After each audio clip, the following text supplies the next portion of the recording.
You ever feel like the background character in your own damn family? That was me for most of my life. The dependable one. The easy kid. The one who didn't need attention because I never caused problems. But that doesn't mean I didn't notice who got all the spotlight. My name's Ethan. I'm 27, live in Asheville, North Carolina, and I'm the kind of guy who sticks to a schedule. Same breakfast every morning. Grocery shop on Sundays.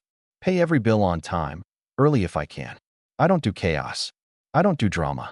Rachel, my fiancée, is the opposite in all the right ways.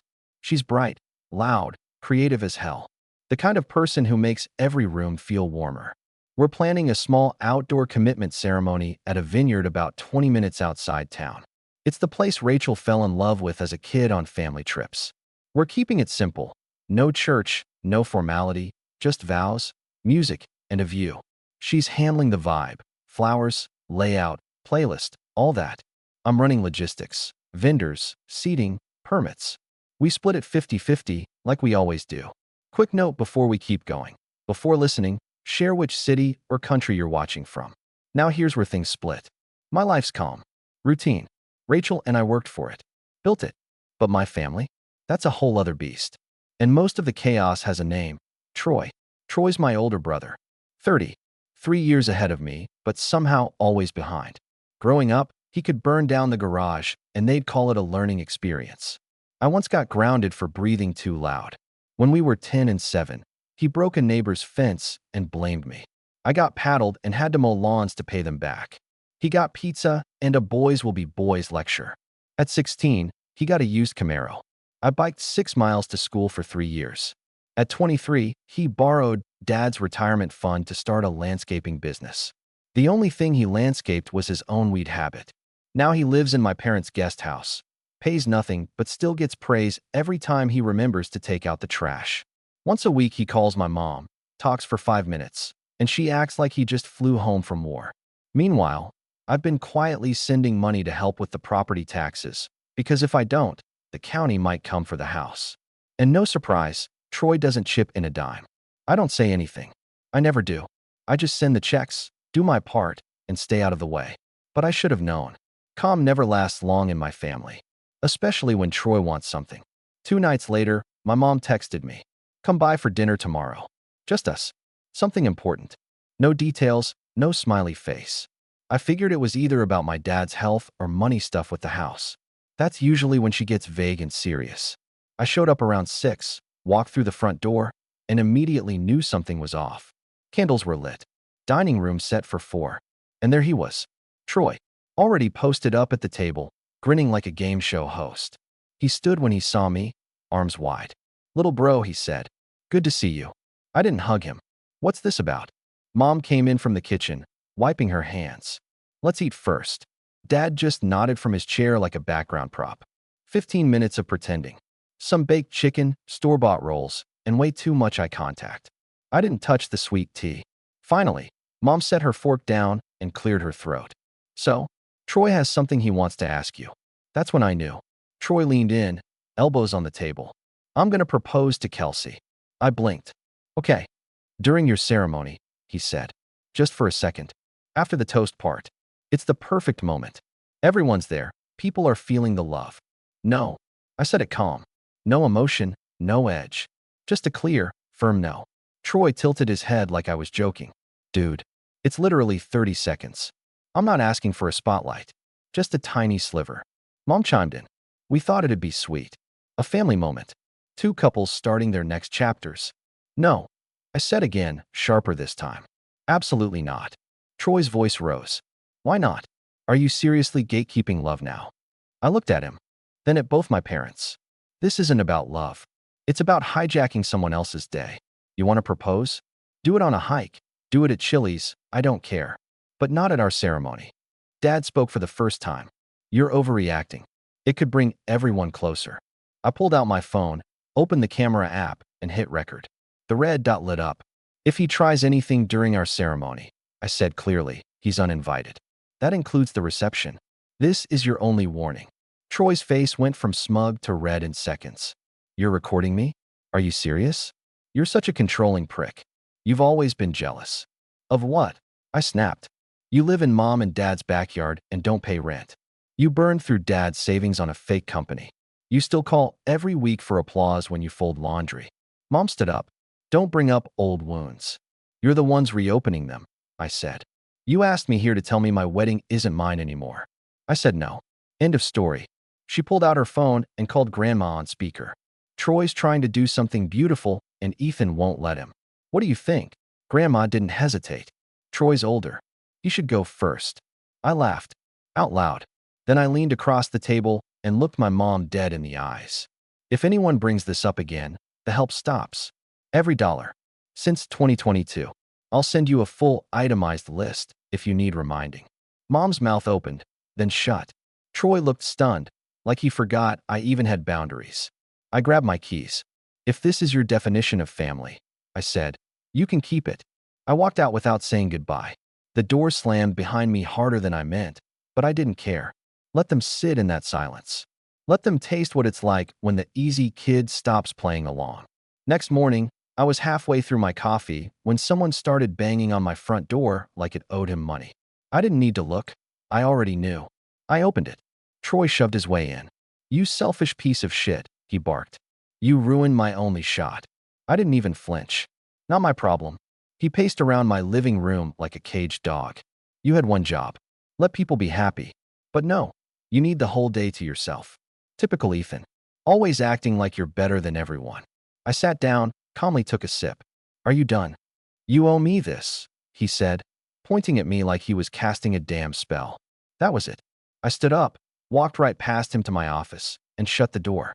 He followed, yelling something, but I'd already pulled up my laptop. First email, to every vendor, coordinator, and staff contact we had. Subject line, ceremony security update. I laid it out clear. No changes, no requests accepted unless they came from me. Added a password to everything, all of 42. Second email was to the DJ. He replied in 10 minutes. Hey Ethan, just confirming, someone already contacted me about a custom song for a proposal segment. Said it was cleared by you. Want me to ignore that? I wrote back. Kill it. Full shutdown. Do not play anything not on the master list. 10 minutes later, the venue manager called. Hi Ethan, she said, voice tight. We got a handwritten note delivered this morning. Looked like it came from one of your family members. Said you'd authorized a proposal to take place mid-reception.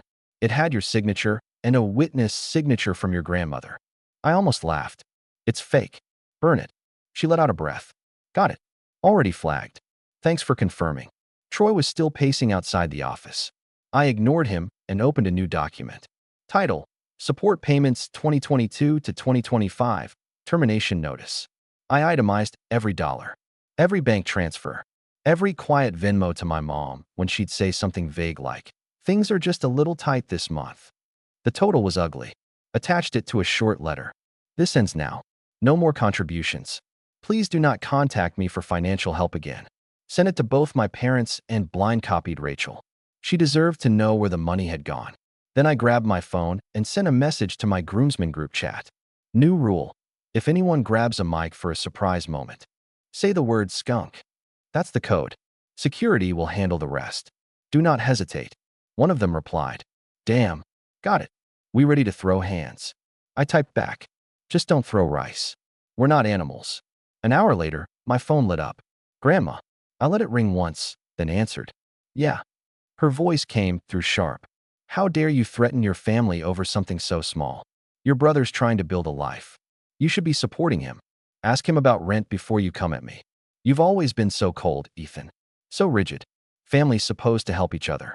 I have been helping. I just stopped doing it in silence. There was a pause. Then she huffed. Unbelievable. Click. She hung up. I sat there, staring at my phone, letting the silence settle. Not sad. Not guilty. Just done. They wanted to play games? Fine. I changed the locks on our ceremony. Let's see them try to sneak in now. Later that night, my phone buzzed. Mom. Troy wants to come to the walkthrough. He says he wants to smooth things over. I stared at the screen for a minute. Then I replied. Fine. One stunt, he's out. For good. Next day, we pulled up to the vineyard for the walkthrough. Weather was perfect, overcast but dry. Rachel had her clipboard. The planner had her assistant. The DJ had a headset. Everyone was focused. Then Troy showed up like he was running for city council.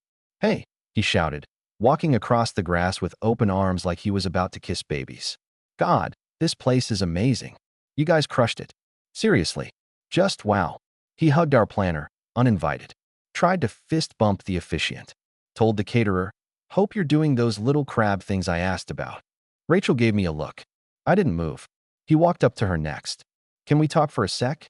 He nodded toward the vines. "Just us." She didn't even blink. "No, we're busy." He kept smiling like she hadn't just shut him down in front of everyone. "Totally get it. Just wanted to, clear the air." He drifted away, hands in his pockets.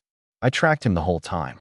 He circled behind the chairs, stepped near the DJ table, fake reading a clipboard. Then he turned and started moving toward the mic stand. I didn't wait. I looked at our head of security, standing by the drinks table, and said one word: "Skunk." Within seconds, two security guys calmly approached Troy. "Sir, come with us." "What? What?" He looked around, playing innocent. "I'm just standing here." "Let's go." One guy gently took his arm. "Outside." "No, hold on. This is insane," he yelled, pulling back. "I'm family." They didn't argue. They just walked him out, firm but polite. Rachel stayed focused on the planner. The DJ raised his eyebrows at me. One of the groomsmen smirked. Nobody stopped him. Not even Mom. Once the walkthrough ended, and most people had packed up, she cornered me in the parking lot. "You didn't have to humiliate him like that," she hissed. "You made a scene." "No," I said. "He made a scene. I enforced the boundary. He was trying to be kind." "No, he was trying to steal airtime." She shook her head like I was the villain. Then she got in her car and slammed the door. That night, around 8, Mom called again, this time in full panic mode. "My bracelet's gone," she said. "The gold one from Grandma. The one I wore on my wedding day. I had it out to show Rachel, and now it's just gone." Rachel looked up from the couch. I didn't speak. Just pulled up the shared family ring camera folder. 3 nights ago. Front porch. Clear as day. Grandma, in a purple windbreaker, handing a small velvet box to Troy. He opened it, smiled, and pocketed it. She leaned in, whispered something, then waved to the camera like it wasn't even on. I brought my laptop to my parents' place that same night. They were sitting in the living room with Grandma and Troy. Rachel came with me. We didn't speak when we walked in. I set the laptop on the coffee table, clicked play, and stepped back. Dead silence. Mom turned toward Troy, voice shaking. "That bracelet wasn't yours to take." Troy stammered. "It was just for the proposal." Grandma said. "It wasn't hers to give either," Mom snapped. "That's my wedding piece. And you took it like it meant nothing." Grandma leaned forward. "It was for love. For something special." Dad stood up. "Enough. This is my house, and I'm done watching it get treated like a free-for-all." He pointed at Troy. "You want to live here? Fine. Rent's due on the 1st. Utilities too. Full amount. You miss it, you're out." Then he turned to Grandma. "And no more handing out things that don't belong to you. You're not in charge."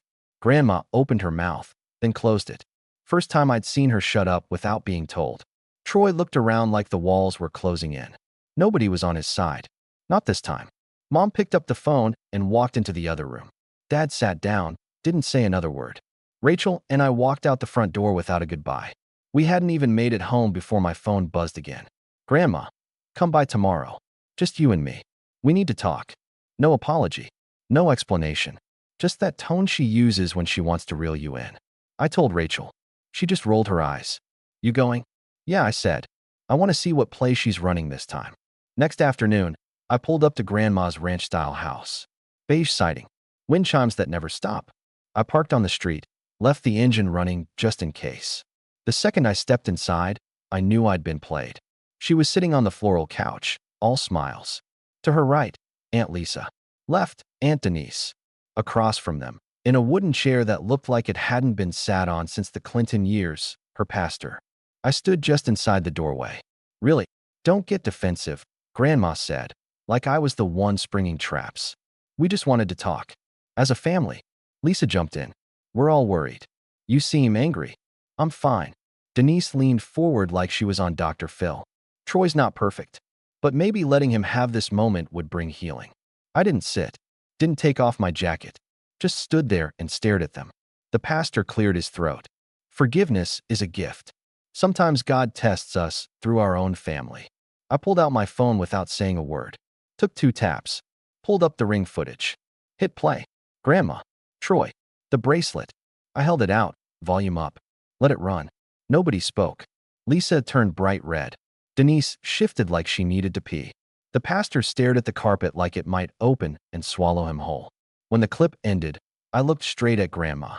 You invited me here under false pretenses. You staged an ambush to manipulate me. Her voice cracked. I just wanted to fix things. You made them worse. I looked around the room. If any of you bring this up again, you're off the guest list. No warnings. No exceptions. One more guilt trip and you're out. They all just sat there. I turned and walked out the same way I came in. Didn't close the door gently. Back in the car, I tossed my phone in the passenger seat and sat for a second. Heart pounding, but steady. That night, around 9, my dad called. I let it ring twice before picking up. He didn't waste time. I'm sorry, he said. I should have stepped in sooner. We see it now. Everything we've let slide. Everything we let him take. He sighed hard. He's got 30 days to pay rent to your grandma or get out. I told her it's not a debate. She finally agreed. I didn't say much. Just listened. After a long pause, he said, "You were right." I hung up, walked into the living room, and flopped onto the couch next to Rachel. She looked over. Your dad? Yeah. He finally grew a spine. Rachel laughed and grabbed the remote. Took him long enough. Morning of the ceremony, I was up before the sun. Didn't sleep much. Too wired. But I wasn't nervous. Just sharp. Focused. Locked in. By 9 a.m., we were at the vineyard. Everything looked exactly how Rachel wanted it. Golden chairs lined up under white hanging lights. Soft music floating from the speakers. Wildflowers lining the aisle. Weather was perfect. Light breeze. Not too hot. Not a cloud in the damn sky. The check-in gate was posted with 2 security guards and a digital guest list. Everyone walking in got scanned. Green for approved. Red for revoked. Troy and Grandma were still green. For now, I walked through the site one more time before we opened the gate. Talked to every vendor, every staff member, every point of contact. Same rule, I said to all of them. No mic use without a password. That password is all of 42. If someone tries, shut it down and call security. The DJ nodded. Got it. Nobody's touching this setup but me. Catering staff got the same reminder. The officiant, too. Everyone knew the drill. Guests started arriving by noon. Grandma showed up first. Blue dress, giant sunglasses, smug as ever. Ethan, she said like we were best friends. What a beautiful day for a celebration. I gave her a polite nod and kept walking. Troy showed up about 20 minutes later. Button-down shirt, dark slacks, slicked back hair like he was modeling for some knockoff cologne ad. He smiled like he hadn't tried to hijack the entire event 3 times already. Big day, he said, clapping me on the shoulder. I didn't flinch. You're being watched. He grinned wider, like I was joking. I wasn't. By 3, every seat was filled. The music shifted. My groomsmen lined up. Rachel stepped into view. And time slowed down. She looked unreal. Hair pulled back, simple dress, eyes locked on mine. Everything else faded. Every second of planning, every ounce of stress, every fight, it all dropped away. She walked the aisle. We said our vows. No interruptions. No stunts. No drama. Just us. The officiant pronounced us. We kissed. Applause filled the air. For the next 30 minutes, life felt still, calm, like the storm was holding its breath. The reception kicked off right on schedule. Tables lit with candles. Drinks flowing. Food served hot. People laughed, toasted, danced. It felt like everything had finally landed where it was supposed to. I should have known better. About 20 minutes in, I noticed Troy slip away from his seat near the bar. One of the security guys clocked it too and followed from a distance. A few minutes later, Troy came back in through the side gate holding a small black gear bag, acting like it was nothing. Sunglasses on, despite the sun already dipping behind the trees. He slid past the caterers and aimed for the DJ table, but the security guy intercepted him fast. They opened the bag right there in front of the sound tech. Cheap wireless mic transmitter. Battery operated. Taped up label. One of the guards held it up and looked at me. I gave a nod. Confiscated. Troy's smile cracked for a second, just long enough to see the panic under it. But then he laughed, like it was all a joke. Wow. Really? I can't even bring a mic for. What, karaoke? You're not funny, I said. Sit down. He stared at me like I'd punched him in the gut. But he backed off. Went to his table. Saturday. Seethed. The speeches started soon after. My best man kept it short and sharp, made everyone laugh. Rachel's sister told a story that had her wiping tears off her cheeks. Everything was on point. The cake got wheeled out next. Classic white. Two-tier, fresh flowers, simple. Just what Rachel wanted. I picked up the knife with her, and we started cutting the first slice. That's when Troy stood up. "Hey," he shouted, raising his hand like he was at a rally. "Can I say something real quick?" I didn't even turn to look at him. I just said one word, loud and clear. "Skunk." The two security guys were already moving before I finished the word. They reached him mid-sentence as he tried to keep talking. This is important, I just wanted to." They each took an arm and guided him out, calm and steady. Gasps scattered across the crowd. A few snickers, too. One of Rachel's cousins started clapping, but stopped halfway through. Troy lost it on the way out. "This is bullshit," he screamed. "I'm your brother. You people are all fake as hell." He kicked a flower vase on the side table as they dragged him toward the lot. It tipped, fell, shattered. Then, out in the parking lot, he slammed into a folding table we'd set up for gifts. It collapsed under him, cards flying. He got up and chucked the mic transmitter at a nearby bush, missed, and screamed something incoherent. Someone across the street was already filming from their car. Back inside, Grandma stood up from her chair, grabbed her purse, and shuffled toward the exit. As she passed me, she hissed under her breath, "You humiliated him." I didn't move, just stared straight ahead. He humiliated himself. I said it without blinking. She walked out without another word. The DJ gave me a quick look like, "What now?" I gave him a nod. Music picked back up.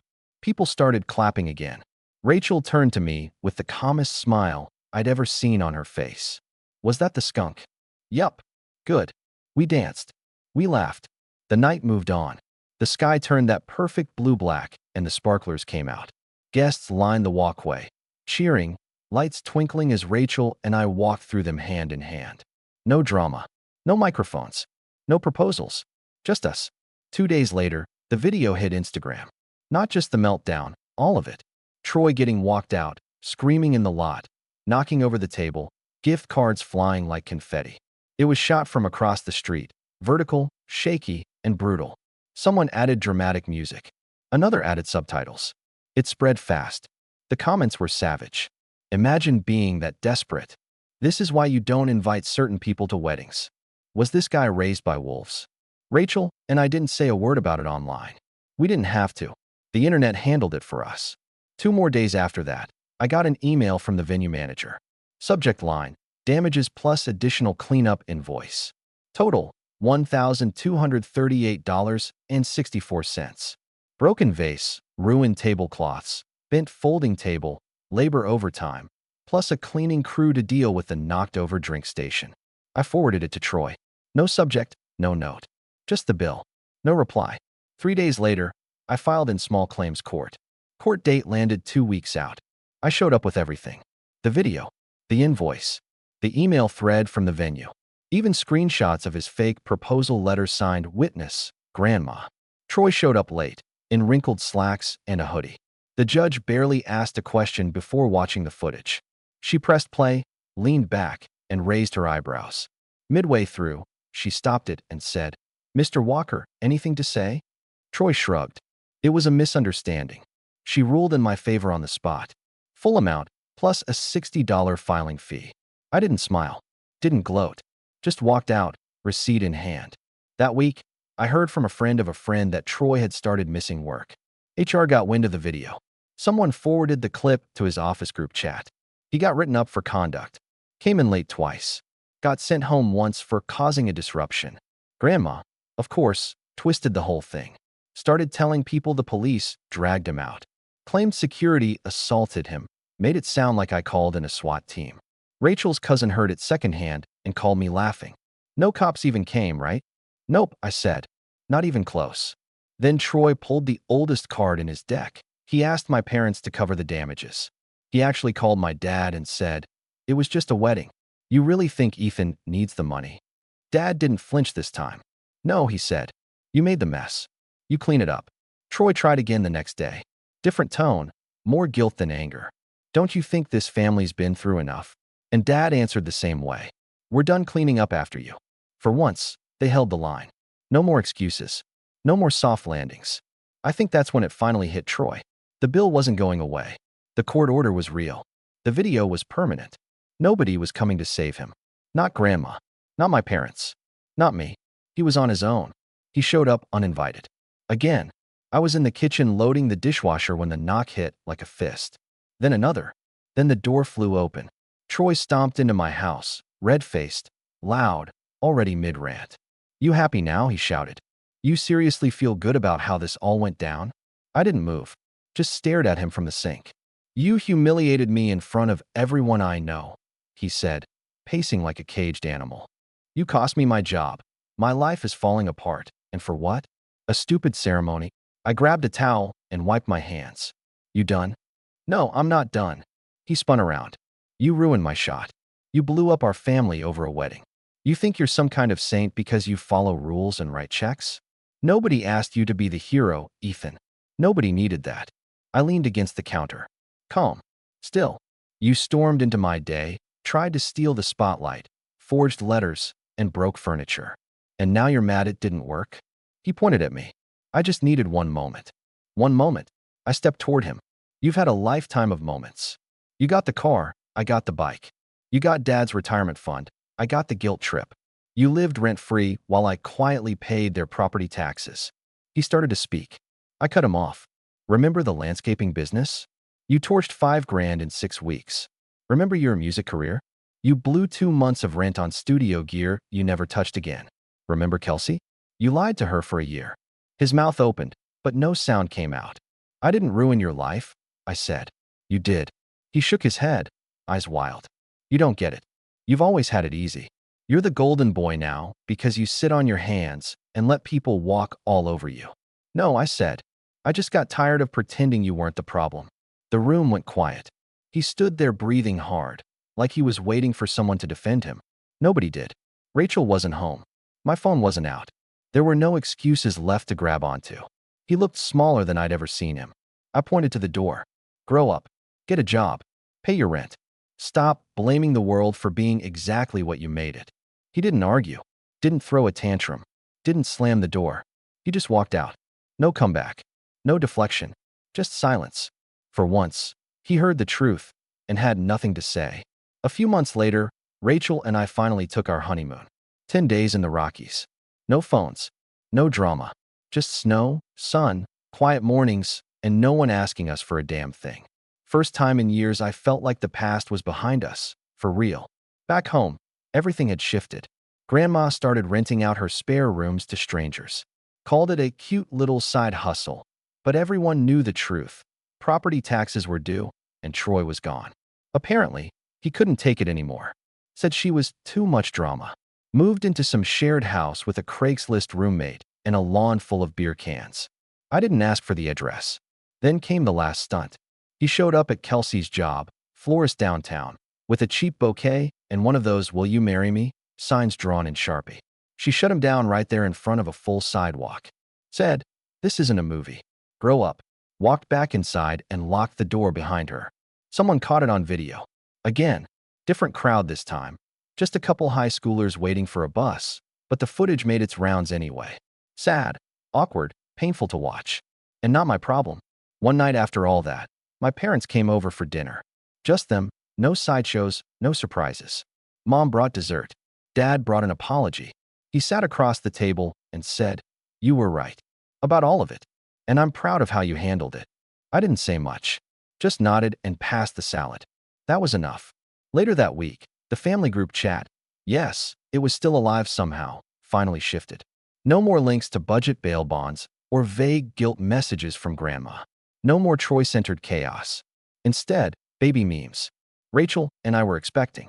We'd kept it quiet for the first trimester, but now it was real. Ultrasound photos. Name lists. Crib links. Finally, something to look forward to that didn't come with damage control. No more fake proposals. No more golden child treatment. Just peace. And a clean start. Troy got his spotlight. But now, he's standing in it alone. We've got the real thing. Would you have let Troy stay on the guest list after all that? Drop your answer in the comments. And don't forget to like and subscribe for more real stories.